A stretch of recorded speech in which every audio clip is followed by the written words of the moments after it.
Welcome to the first episode of Doodle Deconstructed. In this episode, I'll be talking about some of the design choices that I made while arranging how far I'll go from Moana. Let's get started. So the first thing I have to decide is how long the song is going to be. Since I want my videos to come in under 1 minute, that means I can usually only fit in one verse, one pre-chorus, and one chorus. In this song, the verse is the part that goes like this. The pre-chorus is the part that goes like this. And the chorus is the part that goes like this.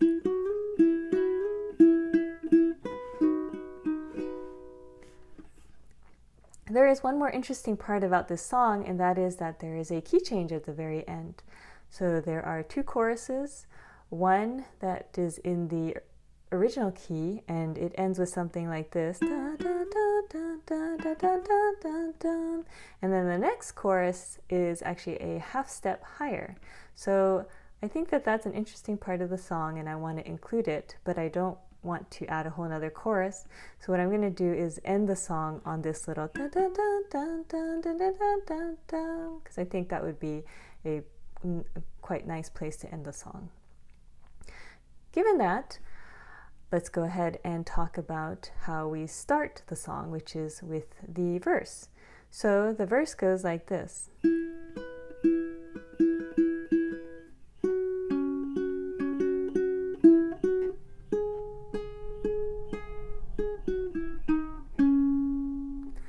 The first thing that you'll note is that there's a high B here.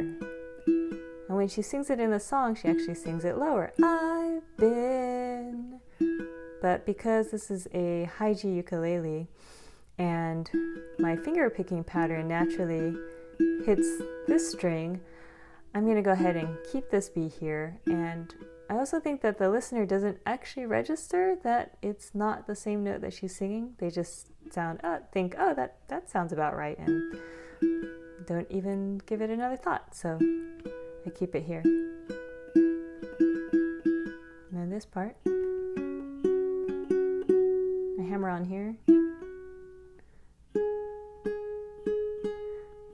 So this is something I like to do, which is I like to play the same note on two different strings. This gives it a nice ringing sound as they blend into each other versus just playing it on one note. It also keeps my right hand finger picking pattern going, which I like to do. And then this next part, it's supposed to be a series of pull-offs, which I can't always do, as I just demonstrated. So you could always play it one note at a time, or do some pull-off, some playing.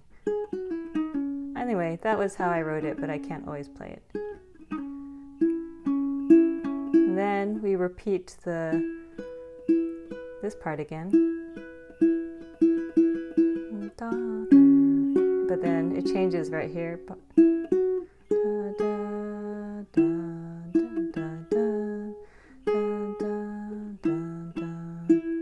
So again here, same note, two strings for that ringing finger style effect.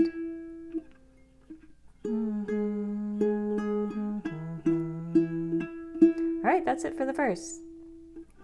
For the pre-chorus, it goes like this. So you'll notice that here, I'm not just playing one note at a time, I'm playing two, which I think is called a double stop. The reason for that is that in the verse, everything was moving pretty quickly, and so the sound was, pretty continuous of the single notes kind of blending into each other. Here in the pre-chorus, it's actually slowed down a little bit.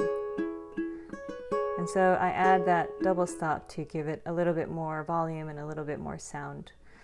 So the next part is also a double stop, but it's on these two notes. And this one is on the top too. And then, so these two I have to play with my thumb.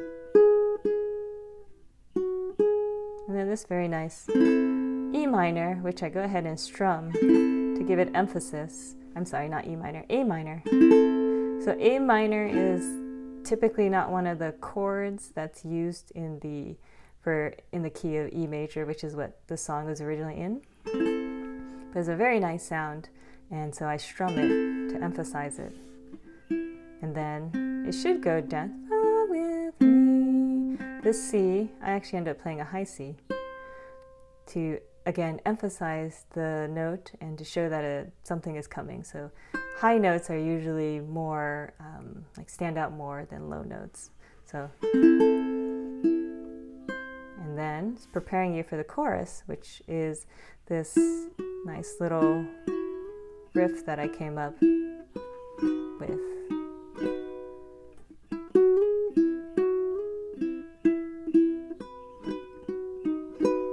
It's a series of slides and open notes.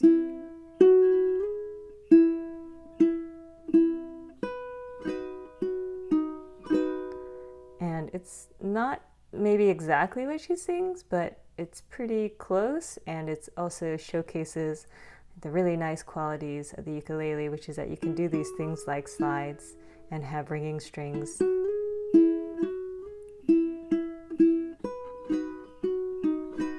And again, I add in some strums for emphasis since we're in the chorus now, and so things have kind of built up. They need to get expressed.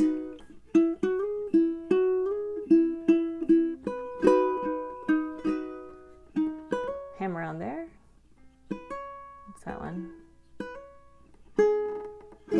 So I play the melody note up here instead of here, so that I can immediately get into that chord. A slide there. I'm going to do that run again because I like it a lot.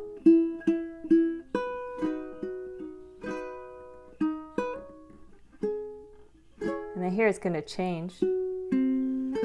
So instead of using the A major that was used before, I'm going to use the A minor. Remember that we used before in the pre-chorus, that A minor that is not normally used in the key of E, to show, hey, pay attention, something's coming. And then I'm going to end on that outro, which I talked about earlier, which is that da da da da da da da da da da. So I'm going to do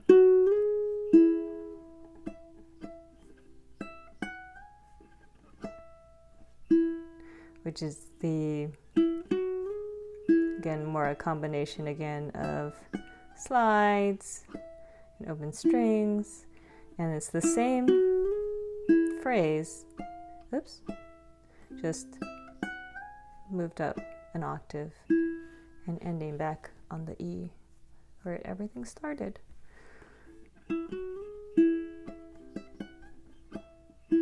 And you could take some liberties with this since you're at the end.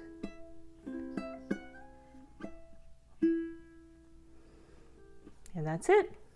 So I hope you enjoyed this deconstruction of the arrangement I made for How Far I'll Go from Moana. Eventually, I hope to put out a little booklet about how to make your own arrangements, so be on the lookout for that.